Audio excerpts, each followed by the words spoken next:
Assalamualaikum warahmatullahi wabarakatuh. Perkenalkan, nama saya Endra Adi Kusuma. Saya dari kelas Administrasi Negara kelas 1 dengan NPM 2110200108. Di sini saya akan mempresentasikan tugas sosiologi saya mengenai apa saja hal-hal yang telah saya lakukan di lingkungan hidup saya. Sejak kita lahir di dunia ini, tanpa kita sadari kita sudah bercengkrama atau berinteraksi oleh lingkungan sekitar. Dan manusia dengan lingkungan adalah dua hal yang tak terpisahkan. Oleh karena itu, interaksi manusia dan lingkungan dapat dipahami sebagai asas mutualisme atau menguntungkan atau malah sebaliknya, yaitu parasitisme atau merugikan. Karena memang sebenarnya apa yang dilakukan oleh manusia bisa mempengaruhi kualitas lingkungan. Di sini saya hanya akan membahas mengenai kegiatan-kegiatan apa saja sih yang telah saya lakukan dalam hidup di lingkungan saya. Sebenarnya cara saya agar kita peduli terhadap lingkungan, yakni kita harus mencintai lingkungan dan kita harus sadar jika lingkungan kita bagus, maka hidup kita juga akan merasa nyaman. Berikut adalah cara sederhana yang saya lakukan yang bisa terbilang sederhana namun bisa berdampak besar bagi lingkungan kita. Yang pertama adalah memperbanyak menanam pohon atau tanaman lainnya. Pohon adalah sumber oksigen terbesar yang menghilangkan karbon dioksida dan menyediakan udara segar dan murni untuk bernafas. Pohon-pohon membantu mengurangi tingkat ozon di lingkungan, mengurangi polusi udara, mengurangi polusi suara, dan menawarkan berbagai buah dan bunga yang memberikan beberapa manfaat kesehatan. Saya juga menempatkan tanaman-tanaman ini dalam lingkungan di rumah saya, yaitu di belakang pekarangan rumah saya untuk mengurangi tingkat polusi udara. Seperti yang kalian lihat, saya tidak hanya menanam pohon saja di belakang pekarangan rumah saya, namun saya juga merawat makhluk hidup lainnya, yaitu hewan. Saya di sini merawat ikan lele dan burung dara atau merpati. Lanjut, kemudian yang kedua adalah saya mencoba mendaur ulang sampah daripada membakarnya. Kegiatan daur ulang sampah yang saya praktekkan adalah saya mendaur ulang daun kering menjadi pupuk daripada saya membakarnya. Saya mempraktekkan kegiatan daur ulang ini di belakang pekarangan rumah saya. Karena dengan membakar daun kering ataupun sampah-sampah lainnya, kita secara tidak sengaja akan merusak atau menyebabkan polusi udara. Setelah itu, kita juga secara tidak langsung menghisap asap dari membakar sampah jenis apapun itu.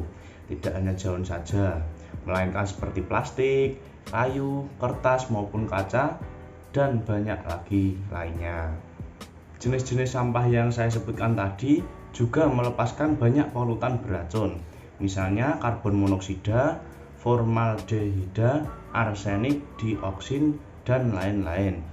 Orang-orang yang berada di sekitar lokasi pembakaran, terutama anak-anak, ibu hamil, lansia, dan orang-orang yang memiliki riwayat penyakit jantung dan paru-paru, beresiko tinggi mengalami gangguan kesehatan akibat menghirup bahan-bahan tersebut. Kemudian yang ketiga adalah saya mengikuti kegiatan kerja bakti untuk membersihkan lingkungan di desa saya bersama tetangga-tetangga saya yang biasanya rutin kami lakukan sebulan sekali. Dan saya tidak membuang sampah di sungai sembarangan. Kerja bakti merupakan bentuk kerjasama merawat lingkungan dan membersihkan lingkungan sekitar dari berbagai kotoran yang mengganggu yang ada di lingkungan masyarakat.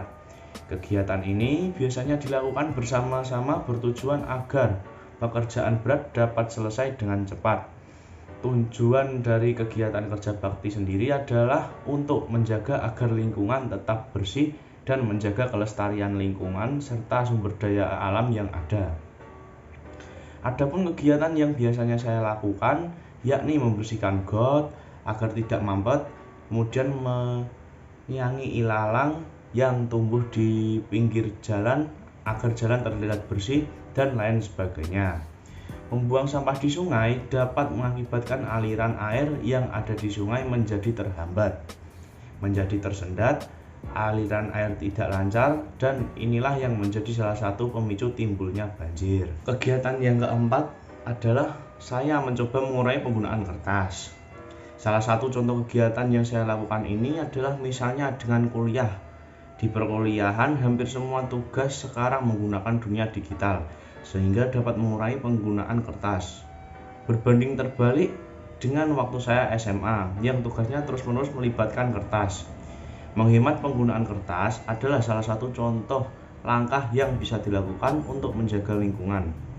Berikut beberapa manfaat menghemat kertas, yakni 1. Mengurangi sampah. Mengurangi penggunaan kertas tentunya akan berakibat pada berkurangnya sampah yang ada di lingkungan.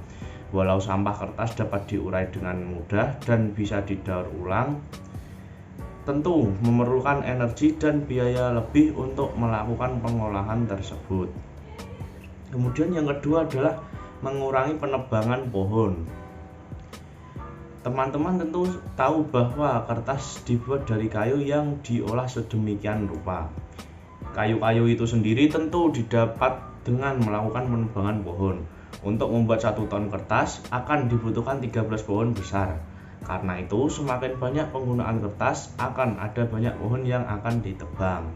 Yang kelima adalah saya melakukan penghematan penggunaan listrik. Mengapa hal ini juga bisa masuk dalam upaya menjaga lingkungan? Karena manfaat hemat listrik yaitu salah satu mengurangi polusi udara. Penggunaan listrik yang hemat juga berperan dalam menjaga sumber daya alam.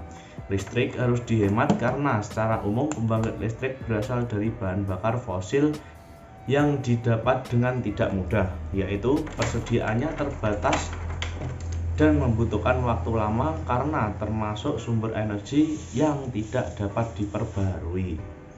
Yang keenam adalah saya mengutamakan untuk menghemat penggunaan air. Kegiatan yang saya lakukan ini adalah saya menggunakan air secukupnya. Air merupakan elemen dasar yang dibutuhkan makhluk hidup untuk bertahan. Kini ketersediaan air bersih di bumi disebut semakin mulai berkurang. Yang ketujuh adalah saya tidak merokok. Merokok adalah salah satu penyebab utama polusi udara dan puntung rokok yang dibuang sembarangan dapat mengotori jalan dan mencemari badan air. Saat merokok di dalam ruangan atau di tempat umum secara tidak langsung, sang perokok tersebut juga mempertaruhkan kesehatan orang-orang di sekitarnya. Itulah beberapa kegiatan menjaga, mencintai, dan merawat lingkungan yang saya lakukan dalam kehidupan sehari-hari. Sekian yang dapat saya sampaikan, kurang lebihnya mohon maaf. Wassalamualaikum warahmatullahi wabarakatuh.